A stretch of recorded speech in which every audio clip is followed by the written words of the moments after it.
I read 16 books in the month of April, so these are my reviews. Welcome to a Sunny Book Nook. My name is Sunny, and today I have my Waterloo Sparkling Water Raspberry and Nectarine. Sparkling water does hydrate you, so go drink something that hydrates you. So basically something without caffeine in it. Although I do also have some iced coffee. I'm gonna go in the order that I usually go in, which is what I read at the beginning of the month, all the way to what I read at the end of the month.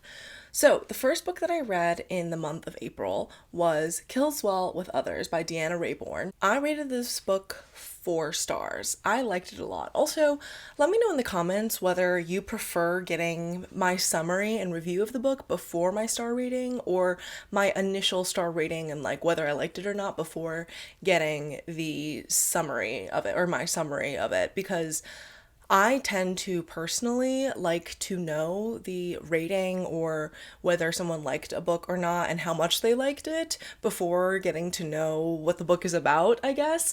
Because I think that helps me recontextualize how someone is going to summarize the book. But let me know what you think. Maybe it's a fun reveal to get at the end after you've been introduced to the concept.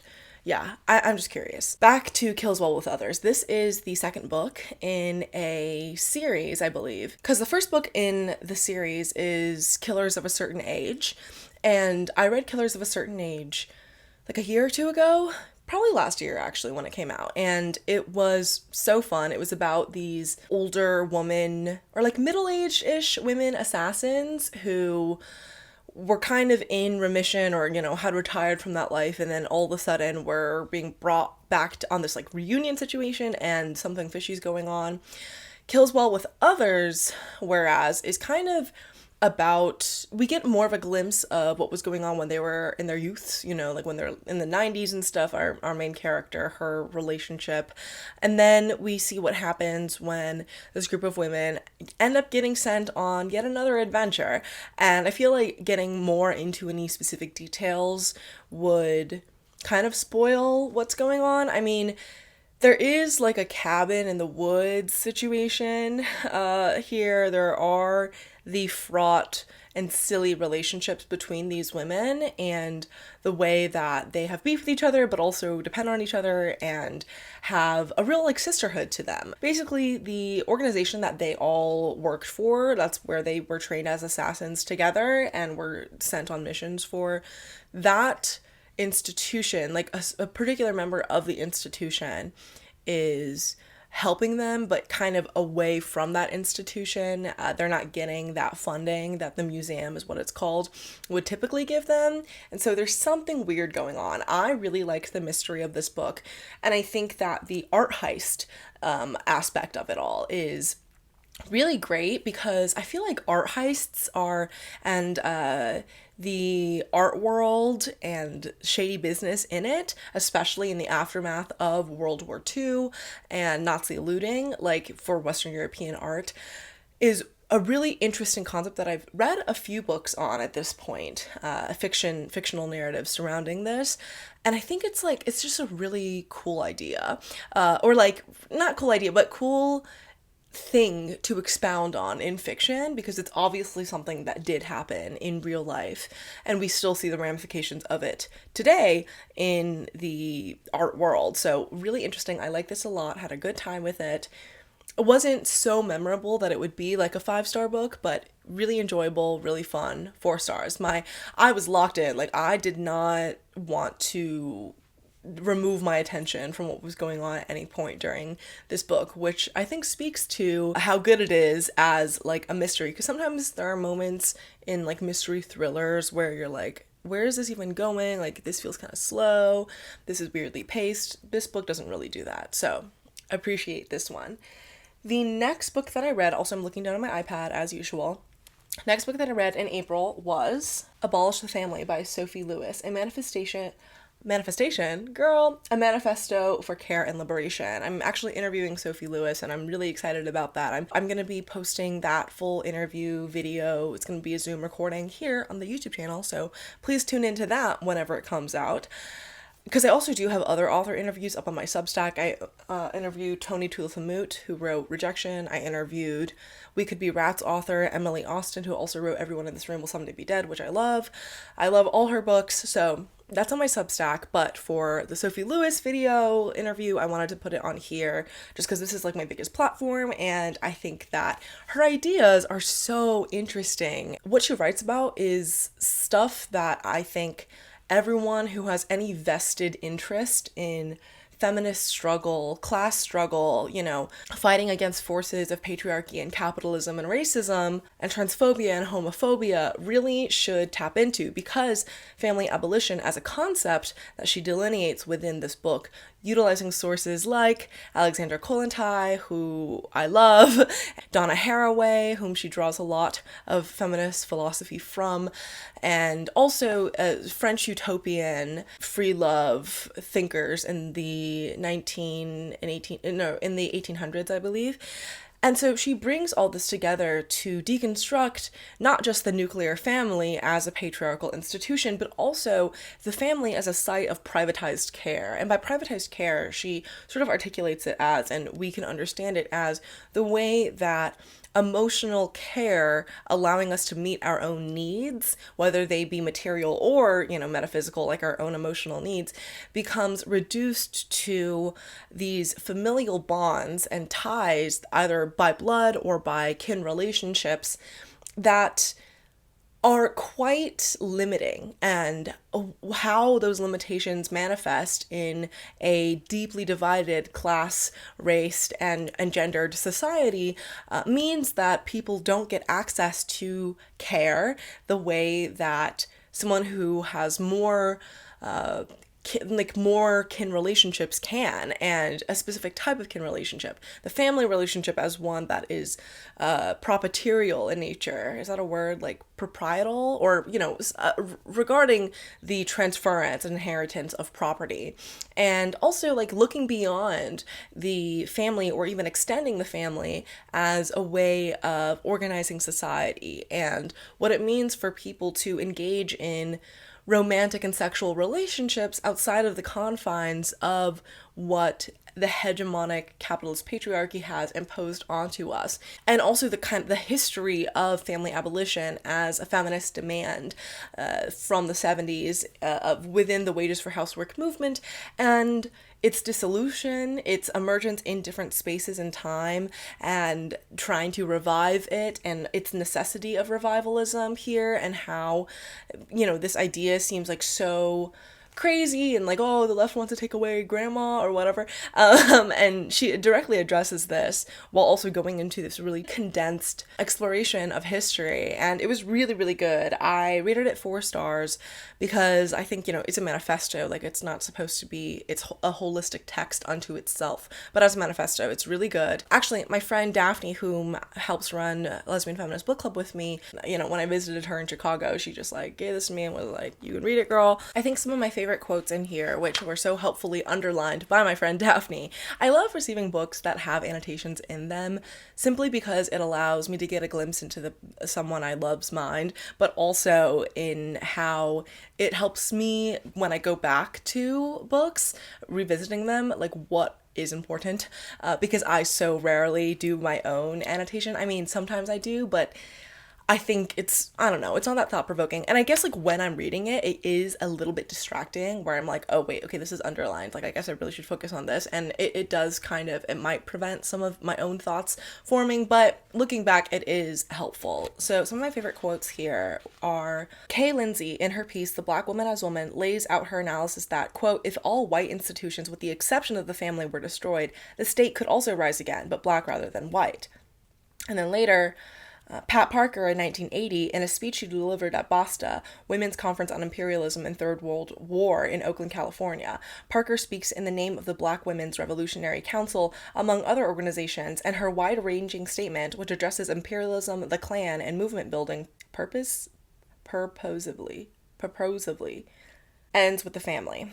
Quote, as long as women are bound by the nuclear family structure, we cannot effectively move toward revolution. And if women don't move, it will not happen. Put differently, the fact that caring for a private home under capitalism often is an expression of loving desire, while at the same time being life-choking work, is precisely the problem.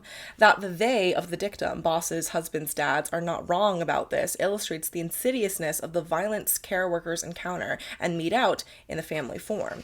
It is the reason paid and unpaid domestics and paid and unpaid mothers still have to fight just to be seen as workers, and why being recognized as workers remains only a precursor to, one day, ending their exploitation and, by extension, beginning to know a new and different form of love, just as Kollontai envisioned it, a love beyond the family. And then on page 81, the abolition of prisons and of police, rather than constituting a simple deletion of infrastructure, is better understood as a world-building endeavor, a collective act of creativity without end, giving rise to real justice, where before there had been justice with a capital J. So yeah, it brings together a lot of different histories, from slavery in the US to prison abolition to the Soviet Union. So interesting, so good. Really recommend this one. And obviously a very short read too. The next book I finished in April was Clam Down by Annelise Chen, a metamorphosis. This is a sort of creative nonfiction kind of fiction work. I have some things tabbed in here just because I thought that there are some moments that were so beautiful and just moving and touching, and that I really resonated with as a Chinese American person, as a daughter of immigrants. And the way that this book functions is that, well, first of all, this was a 5-star read for me. I loved this book so much. It comes out in June of this year, so pre-order this book. You know, place a hold on your library, request your library gets it, because it's super good. It was just so moving. It's about a woman who, after her divorce, she kind of identifies herself with a clam, because her mother will send texts, her mother being a Chinese woman who, you know, she's sending the immigrant mom text, she's like, calm down, but instead it's mistyped as clam down. And so that's what the title comes from. And it's about our main character, or the author, Annelise, who refers to herself in this book as the Clam. The Clam actually navigates this loss of this really toxic relationship, and that was central to her life. Her being a professor of English, her having a sister whom she has this relationship with, these different relationships she then engages with, and just the devastation of understanding where her parents came from, where her dad came from. There's different photos and pictures of her and her mom on this road trip throughout here, and also her dad's software program that he developed, and also just like photos of him. And she also uses his voice to write some chapters, where in his voice he ends up like telling us what he's gone through and his perspective. And there is use of the Chinese language throughout this as well. And I don't know, I just thought the multimedia aspect of this was really compelling. The way that she portrays the experience of desire and loss, and feeling at a loss, and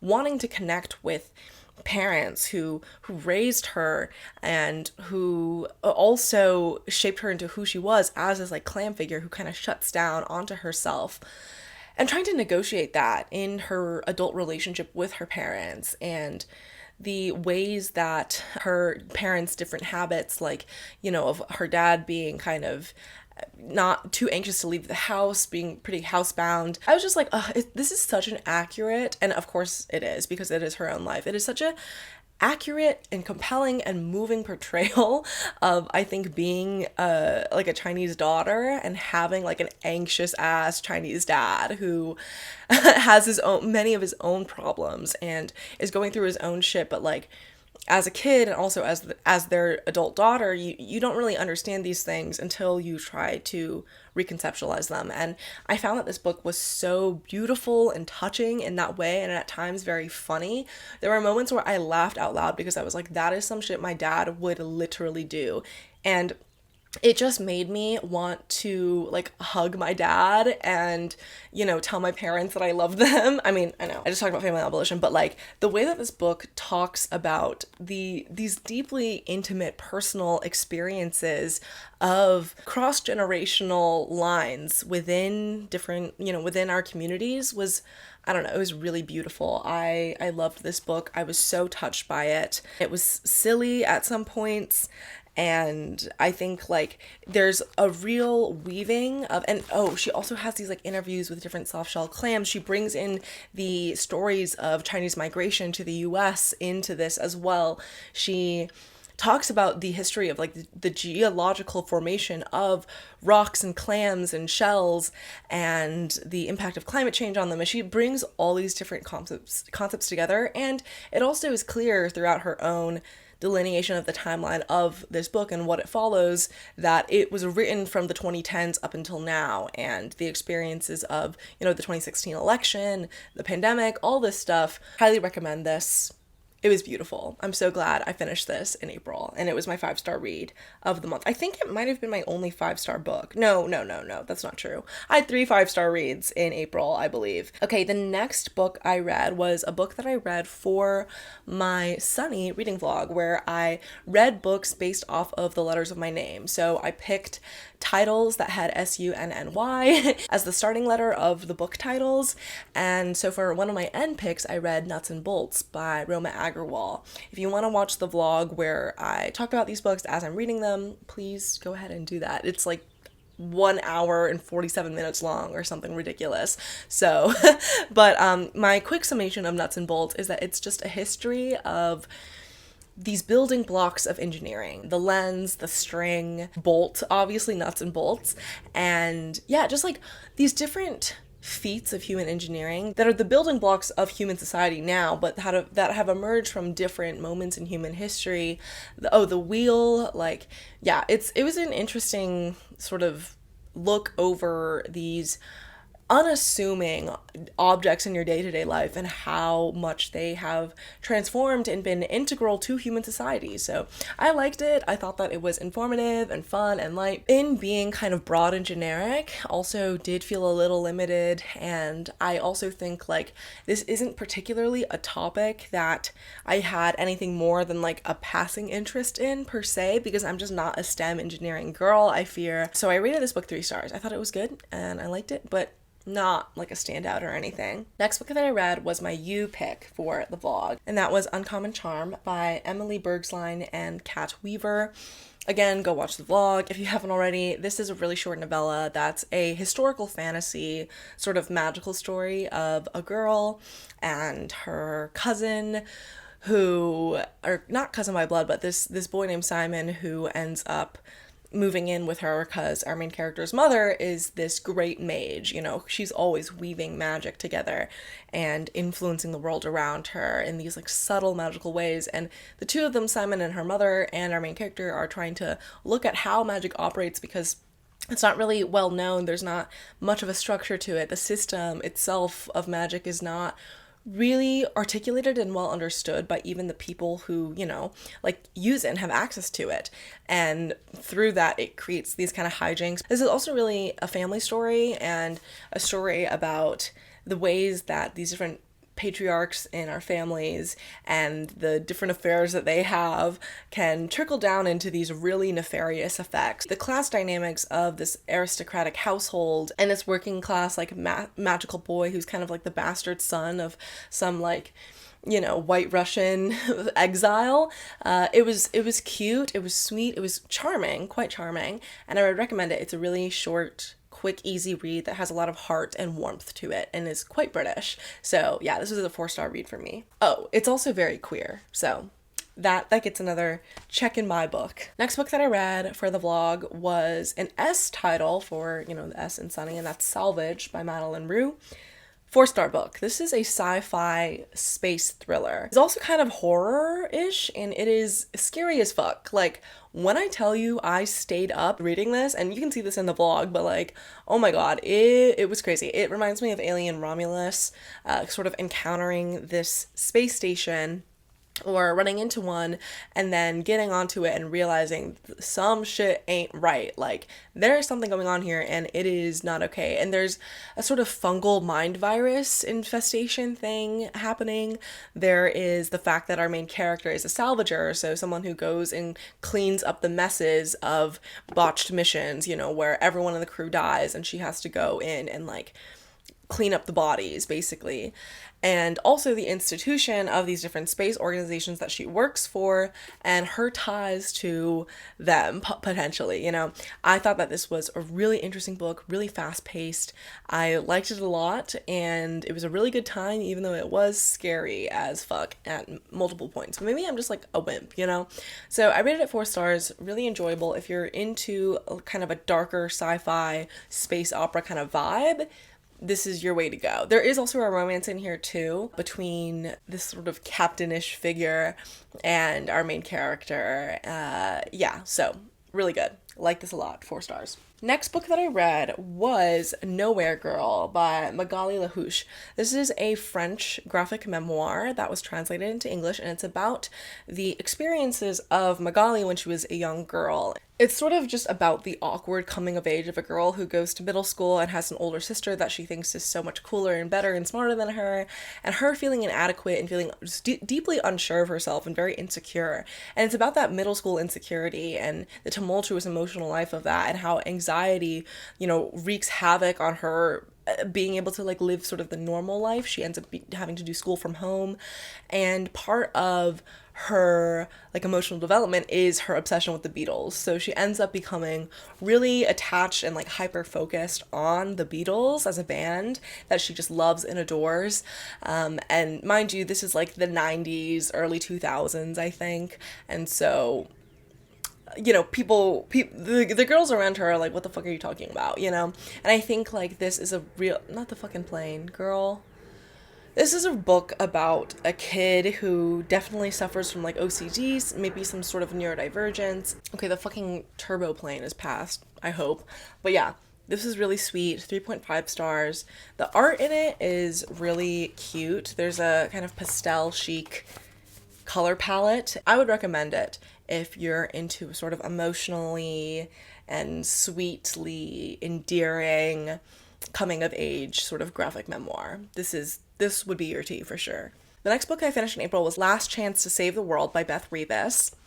This is the 3rd book in the Chaotic Orbit series, which is a sort of like space sci-fi romance about this woman who is in some sort of like vague resistance schema potentially, and she ends up sort of infiltrating the ship, and this captain is chasing and hunting her down, and there's a really cool scene in it where she like manages to make an escape, and it's really cool. It's a short novella series, and the 2nd book in the series I was disappointed by, but this 3rd book, really, I liked it. I didn't think it was necessarily as good as the first one in the fact that it just has a little bit more of a complex storyline, but the gag is still there. Like, there's a twist in the first book that I loved. And the 3rd book, there's also kind of a twist there. We see her go back to her own planet. We understand more of the politics of this world and the universe building that Revis does of the different planets' exploitative relationships to natural resources and billionaires trying to, you know, capitalize on survival and shit. And so I like this one. It was a 3-star read, maybe 3.5 star, and it is really like a kind of, it feels kind of like a, if you like Star Wars and like a cat and mouse sort of romance dynamic, you would be into this for sure, I think. So I would recommend it to you if you are a space I'm trying to create the equivalent of like romantasy, but for like sci-fi. Ro-fi?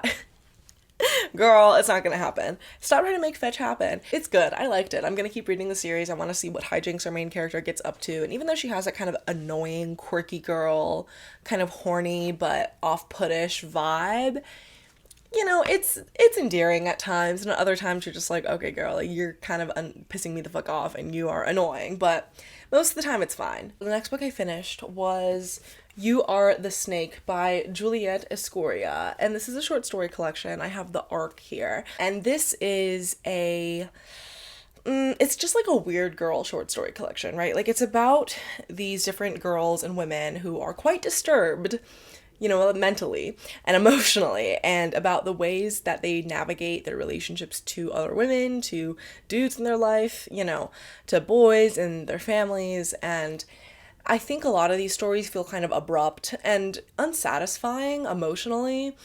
And I think like there's a bluntness to some of these stories and a darkness to them that isn't as well fleshed out as the author wants it to be, is what I'm feeling. I kind of want to write an essay on my Substack about this book, among others, about sort of mid, I would say, short story collections that are just disappointing in how they failed to deliver on a premise of just like raw weirdness, but kind of just fail at that and make you feel unsettled in a way that isn't as interesting as, like, I guess it seems to want to be. So sorry, no shade, no tea. And I think like, there is still some level of a grasp on like writerly language and an ability to construct a story here. So I'm not gonna grade it too harshly. It's not like it's like a shittily written book. So it's like a 3-star, 2.5-star read for me. I mean, maybe it just wasn't for me, but I feel like this is a book that kind of goes into a lot of different directions and exploring different like kind of darker themes or whatever. And I just feel kind of like, so again, kind of mid. So 2.5, 3, mid. Okay, and then the next book that I read was another 3-star read, and that is A Short History of Transmisogyny by Jules Gill-Peterson. This book we read for our April nonfiction pick for book club, which was themed examining transmisogyny. And obviously this book is about that and the history of transmisogyny. And Gill-Peterson sort of puts forth this argument that transmisogyny is not something that explicitly and simply addresses or is about the experiences of trans women, and also how the historical continuum of what constituted trans femininity and trans womanhood has been very much informed by time and place and context and setting, and imperialism and colonialism and the enforcement of gendered laws through, for example, the British colonial government in India. And so she looks at different kind of pockets of time because, it's a short history. And I found that some of the analysis was kind of lacking, at least in my estimation.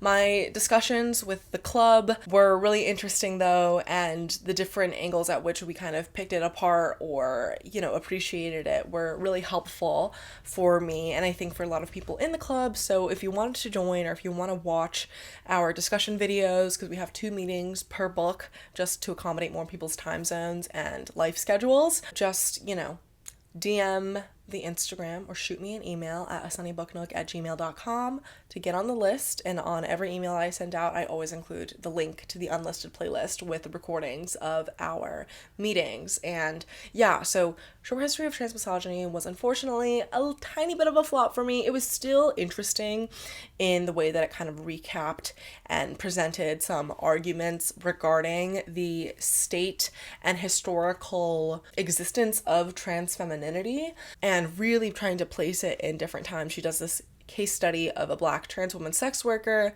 and how the way that she was understood within the 19th century had more to do with her relationship to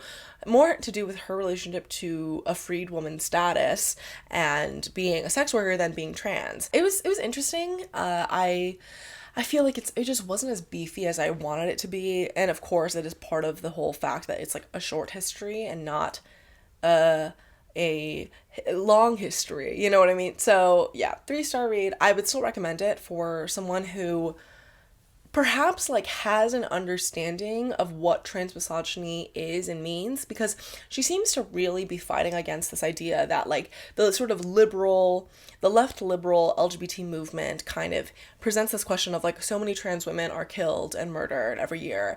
What does this mean? How do we combat it? How do we deal with this? And what it really ends up looking like is a lot of like, hollow platitudes and a lack of an examination of the sort of material conditions that formulate and create and proliferate transmisogyny. And she also argues that transmisogyny is not necessarily just like, it's not really just this intersection of like misogyny specifically against trans people. It's not so much about that. And she kind of tries to articulate why, but I don't know. I think, like, again, it just could have been more beefy in its theoretical arguments and wide-ranging in its historical examinations, rather than kind of jumping from smaller points to smaller points and different moments of very specific aspects of history. I really liked the chapter where she talks about Esther Newton, I believe, who was a lesbian anthropologist who in the 50s or 60s presented the theory and thesis that gay life was its own culture, a separate culture from the straight world. So I like that chapter a lot. But again, like, I'm more of a 20th century American history girl than like a 19th century like Anglo history person. I think the 20th century is so interesting and robust in and of itself that the 1800s and 1700s are like not as interesting to me. So yeah, anyway, I would recommend it, but it wasn't as satisfying as I wanted it to be. So 3 stars. The next book that I read was a nonfiction title called Life and Death of the American Worker, The Immigrants Taking on America's Largest Meatpacking Company by Alice Driver. This was a harrowing recounting of the experiences of Arkansas meatpacking workers in the Tyson chicken plants. And it's mostly through conducted interviews and journalistic studies and accounts of different, Spanish-speaking, Latin American origin immigrant families and dynamics of what happens when you attempt to challenge such a powerful institution like Tyson. She also talks about the deadliness of coronavirus on the meatpacking workers and how the company was so awful about it. And like, this book is something that you read if you want to like experience the type of rage at the meatpacking industry that will lead you to like Luigi Mangione, some motherfuckers. You know what I mean? Like, it is a harrowing, terrifying description of the repetitive movements and the restriction on bathroom breaks and the heat and the unsanitariness of the conditions that create chicken nuggets and the Tyson chicken that supplies most fast food restaurant chains and in your grocery stores of, chicken breast and thighs and whatnot. And it's really about the worker struggle and organization against this institution and this company that is so antagonistic towards its workers and towards any documentation of its mistreatment and the way that its meatpacking functions, that it doesn't allow camera or audio or video or photo recordings of what's happening inside these meatpacking plants, like, ever. It's just not allowed. And they will draft up legal documents on the spot when someone fucking dies from the lack of regular maintenance of machinery and the way that they will terrorize workers who attempt to unionize. And she also talks about, the journalist and writer of this book speaks to how she's changed the names of everyone she's spoken to protect their own privacy and safety unless they have died. Because a lot of the workers that she's interviewed here have suffered so many just like fatal and constant health issues from working at meatpacking plants that Tyson owns with the chicken disassembly and everything, that they've died. And then also COVID, where these meatpacking companies would not allow people to take sick days, not give them tests, not let them, fucking social distance in the factories, in the meatpacking plants. Like, it was horrifying. I really recommend you read this book if you and I really think that any American, either if you're a meat eater or a vegetarian or a vegan, regardless, like, I think any American consumer of agricultural goods and poultry produce needs to read this book, because you need to understand, like, the depravity that the working conditions these meatpacking companies subject their workers to, and the fact that these workers are so disenfranchised and disempowered because the vast majority of them don't speak English. Many of them are not literate, and many of them are refugees and illegal immigrants, like, And they do some of the most backbreaking, labor-intensive, horrifying, emotionally and physically degrading jobs that this country has to offer. It's really important that you read this, and the audiobook is really good. I would recommend the audiobook for sure. I gave this book like 4 stars because I think like it would have been a more coherently rendered narrative and journalistic accounting if it took into consideration, some Marxist doctrine and theology. But, that's just how I think about a lot of nonfiction. So there's that. I think that this book does a really good job at doing what it's wanting to do, which is portraying, in the subheader, the immigrants taking on America's largest meatpacking company, right? Like what these workers are attempting to do in fighting for their basic rights as workers and as humans. It was harrowing. So please read this book. It's really necessary. The next book that I read is a 5-star nonfiction read. When Driving is Not an Option, Steering Away from Car Dependency by Letitia Zivarts. This book, y'all need to read this, especially if you're an American. Especially if you're an American who, like most Americans, lives in a city that doesn't have great public transit or, connected sidewalks or bike lanes. You need to read this book because the reality of non-drivers in communities that are completely car dependent, rural communities, suburban communities, even cities that don't have robust public transit, is a profound social justice issue. It's a disability rights issue. It's a class issue. It's a race issue. It's a gender issue.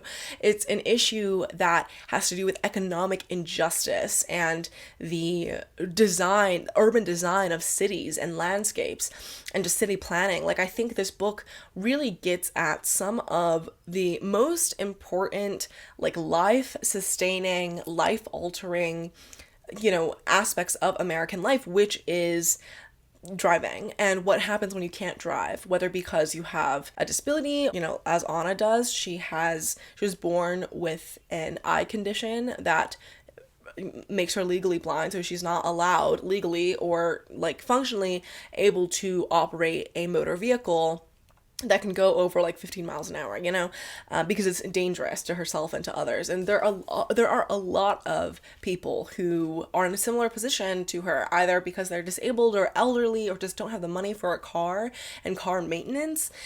The fact that car maintenance constitutes so much of your ability to be independent in this country, your ability to, and also takes up so much of your paycheck with like gas and insurance and obviously paying off the car, like it is a profoundly unjust way of setting up society. And so this book sort of articulates the way through different interviews, just speaking to different people who can't use cars, can't drive cars, or different city transportation or federal institutions surrounding transportation, the ways that they are trying to negotiate this fact and this reality, and how to make existing in public space safer for people, and it really made me reconsider and rethink a lot of things about how I go about the world and how I look at bus stops and sidewalks and whether they're accessible, whether they are clear of debris and plants overgrowing onto the side, because if you're blind and you're using a cane, like, you might walk into something that will hurt you if it's not actually cleared off. And if you're on a wheelchair, if you're using a wheelchair and you can't roll across the street within the time that's allowed on a crosswalk across a fucking 4-6 lane highway or freeway or whatever, then you're fucked. And like, I think that this book does a really good job at articulating the policy problems and also the policy solutions that you can create in trying to, steer away from car dependency, and also the fact that driving is not an option for so many people. She sort of says that in where she's from, Seattle, and also in many different American cities, like 1 in 5 people can't drive for whatever reason, whether they be too young, too old, disabled, just unable to, or are just non-drivers. They constitute a huge portion of the population, but that is so frequently and so often ignored because it's not politically expedient, and they're not the focus of politics. And it's really a compelling argument for removing ourselves from a car-dependent lifestyle, and also considering the ways that car dependency destroys social fabrics and how it's a deeply antisocial way to live. Like, I am so firmly against cars and driving, and I think the fact that American cities are designed around cars and driving is a fucking travesty. And I just think that you should be able to get anywhere you want and need to without having to drive. And I think this book really reaffirmed that fact for me, and the reality of the constraint on people's abilities to live based off of some shit that a lot of people just don't have control over, you know? And so I really recommend this book. This is a book that I think everyone needs to read, because you're going to think about things that you've never thought about, even if you are someone who doesn't like cars already, or is already kind of an urbanist, or is already a non-driver, you know? This is the type of book that you really need to read. Regardless, I highly recommend it. This is a 5-star read. I also went to a talk with the author. She was fantastic. She also talks about the reality of, you know, being a working mother who has a small child that she has to take on public transit because she can't drive, you know, or she has to have her husband drive them around. This is a really compelling perspective and accumulation of perspectives from a woman who has worked in disability justice spaces for many years, and who is someone who herself is a non-driver. And yeah, really good. Really recommend this one. The next book I read in April was Dear Committee Members by Julie Schumacher.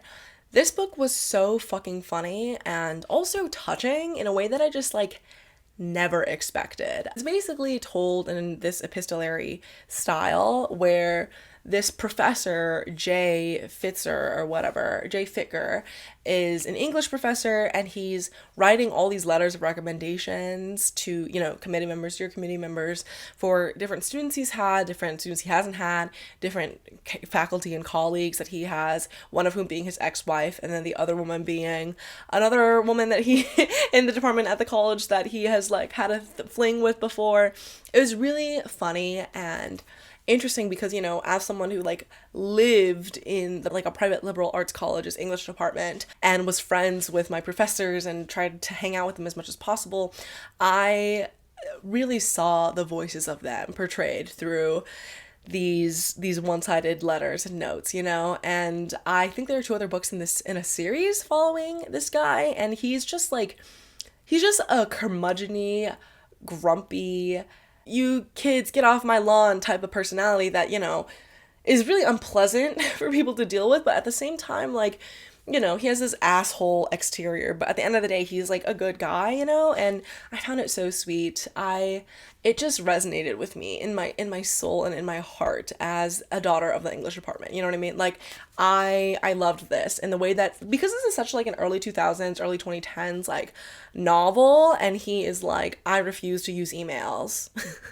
I'm not sending a letter of rec over email. You know what I mean? Like, I'm not trying to fill out these fuck ass like online forms or whatever. So it's, you know, just like the dinosaur in the English department. You all know him. You all have seen this person before if you've been in like an English department at any university.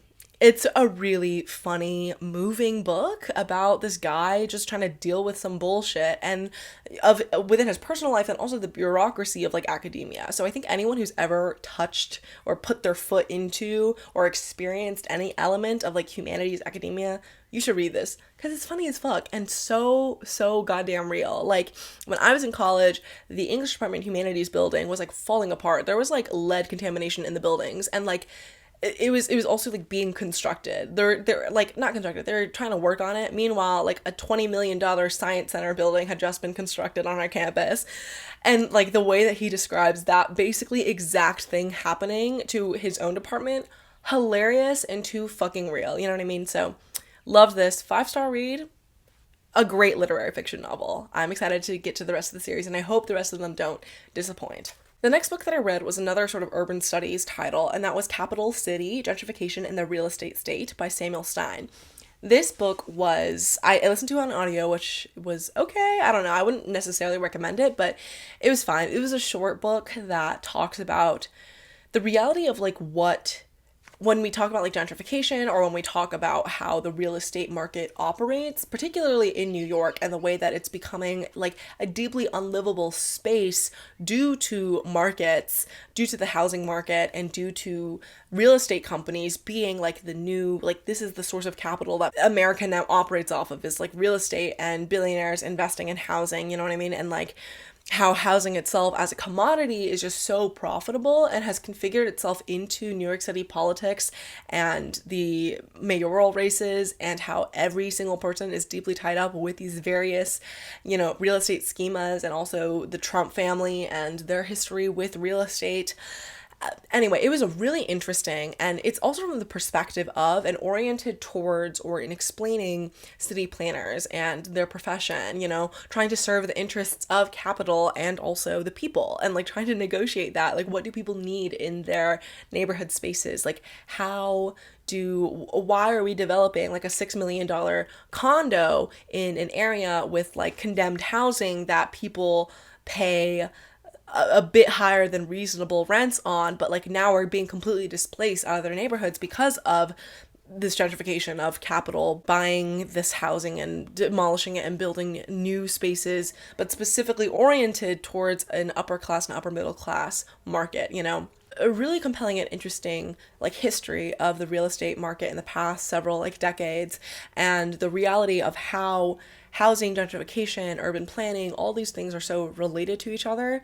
And I think like in doing that, it was an effective book in conveying, specifically from the perspective of like a New Yorker, a born and raised New Yorker, and his analysis of the city and how it's changed. It's really interesting. It's pretty dense. Like it gets a little bit technical, but it's also very much a kind of it is somewhat practical too, in talking about the ways that people resist these forces and the ways that capital attempts to just roll over people, you know. It's a book that, again, like if you want to be angry about the way American cities are set up, this is a book you need to read, because it'll give you the details of the realities of why they are set up this way and how it came to be. So really recommend it. It's a 4-star read. I think it could have been longer, or either longer or just like a little bit more theoretical in argumentation and less journalistic and historical in its documentation of things, I guess. I think it was strongest in the moments where he is arguing for specific things or describing things from the perspective of a city planner or other people who are city planners. The second to last book I read in the month of April was The Sea Gives Up the Dead by Molly Olguin. Sorry. This book is a short story collection of literary and horror and fantasy, magical realism that follow usually like Latino families and their experiences in the world engaging with like some weird bullshit, like whether that be like dragons and being a nanny to this like rich 18-year-old girl who just got married to some rich dude, or it's a retelling of the Little Mermaid story, which is the last story in the book, which was my favorite. I love that one. I love a fairy tale retelling. I'm sorry, I just do. The first story is about this family and the ways that they escaped death, and it's really interesting. It's really about this like patriarch dynamic with these sons, and these different sons who wanted, you know, their mother wanted them to be a girl, you know. There's also a story in here that is about a sex doll and its relationship on this woman's loving, happy marriage. There is a story here that is about a sort of post-apocalyptic world where this failed lesbian relationship becomes more evident in the tragic death of one of these people. Just a really beautiful story collection. There were some in here that were kind of flops for me. There was one short story in here about dogs that I had to DNF. I had to skip that one, which I hate doing, but I just couldn't get through it. The audiobook's pretty good, and I rated it about 4 stars. So, and then finally, the last book that I read was another short story collection or series of novellas, Stag Dance by Tori Peters. And this was another book that I read for our April edition of Examining Trans Misogyny Lesbian Feminist Book Club. This is our fiction pick, and I thought it was okay. You know, there are some stories that stood out to me more than others. It was really interesting to get into and unpack within the context of our book club discussions, which are really great.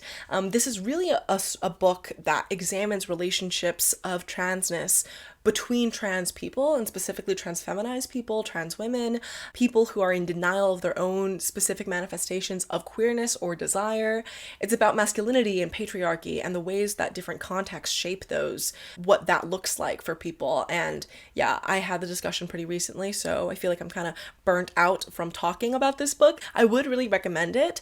Tori Peters is brilliant, but it just didn't really hit the spot for me as much as some other stuff I've read, you know? So it was like kind of a 3-star book. And it was also a deeply sad and bleak selection of stories. Like, it was just so bleak, really. And I think like there are some books that don't have a level of like levity and hope to them.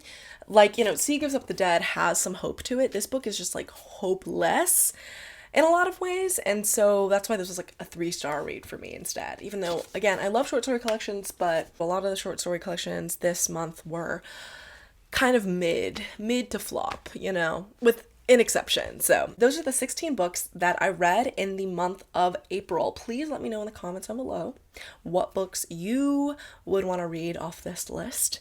And also, if you've read any of these books, what your thoughts on them would be. And yeah, I really appreciate you being here. I will hopefully see you in my next video as well. Okay, bye-bye.